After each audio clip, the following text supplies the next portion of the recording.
Good morning, this is Dwayne, your headless piano teacher, with another little lesson about chords and chord progressions. I'd like to show you the 4 to 4 to 1 chord progression today, which is a very useful chord progression. You can use it in a wide variety of songs and settings and so on. Lots of things you can do with it. And it's really very simple, but until you understand it, it doesn't seem simple. But all it is the one chord. Say you're in the key of C. The C, as you know, this, in the key of C, the C is the 1 chord. What would the 4 chord be? Be the 4 chord, wouldn't it? What would be the 4 of the 4? In other words, what's 4 notes up from B flat, from F? It's B flat. So those are the 3 chords we're dealing with. The 4 chord, which is B flat, the 4 chord, which is F, and the 1 chord, which is C. Let me say that again. The 1 chord, which is C, the 4 chord, which is F, and really the flat 7th chord, which is B flat. It's 4, B flat is 4 of F, but in the key of C, it's a flat 7th, isn't it? So it's the flat 7th to 4 to 1 chord progression, really. Now, what you do is you play those chords inverted. In other words, that would be awkward to play it like that. So what you do is you play the 4 of the 4 in first inversion. That would be, here's B flat in root position. Here's first inversion. Okay, so you play the 4 of the 4 in first inversion, and then you play the 4 chord, which is F, in second inversion, and then you play the 1 chord in root position. As you know, there's 3 possible chord positions of a triad. There's root position, first inversion, and second inversion. So we're using all 3 inversions, but on 3 different chords. On B flat, we're using the first inversion. On F, we're using the second inversion. And on C, we're using the root position. So here we go. The 4 of the 4 to the 4 to the 1. Okay? Try that with me. 4, 4, 1. 4, 4, 1. Now let's slide off a note or two. 4, 4, 1. 4, 4, 1. Now let's put let's use an ostinale on the left hand, a solid bass, say like C. Okay, and see how it sounds. 4, 4, 1. 4, 4, 1. Okay, get that?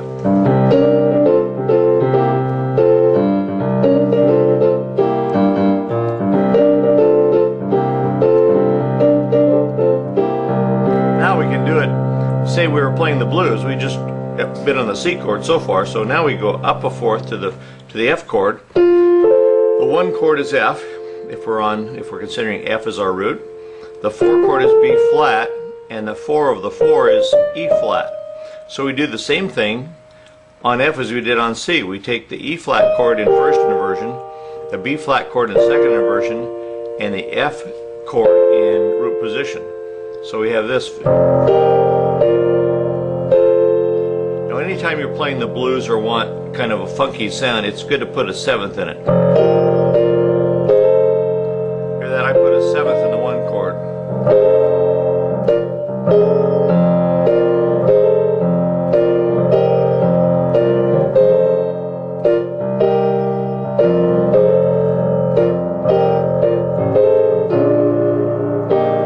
Now I'm doing the same thing too.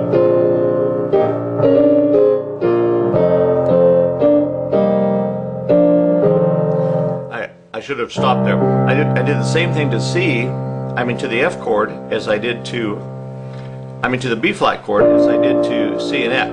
So the root, the 4, and then the 4 of the 4, which is A flat, back to the 4, and then back to 1.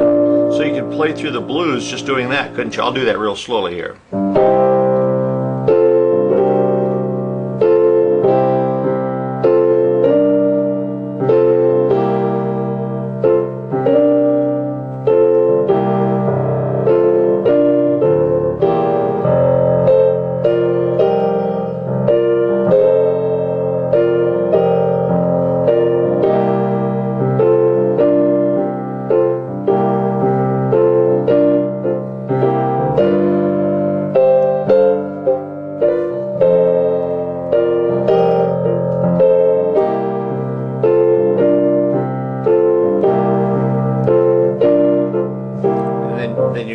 again. That was a waltz actually that I got into, a little waltz in the key of C, using the blues format and using the 4/4 format. So there's lots and lots of things you can do for it. Just one more thing you need to know about piano playing. If you like tips like this, come on over to playpiano.com and sign up for our free newsletter. That's playpiano.com, and you'll get a tip like this every 3 days or so. So thanks for being with me. We'll see you again soon. Bye-bye for now. Hi, this is Dwayne again, and I'd like to tell you about a little book that I wrote a few years back. It's called Piano Chords and Chord Progressions, The Secret Backdoor to Exciting Piano Playing. And it's a terrific resource about chords. If you want to know more about chords, you ought to latch onto this book. It's just barely over 10 bucks, 11 bucks I think it is. And it covers all the chords and chord progressions that I talk about in my videos. It's just a great, it's not a substitute for videos, of course, but or DVDs, but it's a great summary, and it's so inexpensive that it's well worth your while to get. Here's a table of contents. You can just look down here and see all the things it covers. Starts out with major, minor, diminished, augmented, 6th, 7th, and on to 13th chords and suspensions and alterations, and then gets on to chord progressions and so on. So it's a very thorough book, and it's got a lot of illustrations. I'll just toggle through a little bit, so you can, and there's the back cover. So it's worth your while to get. So hope you take advantage of that. Thank you. Bye bye for now.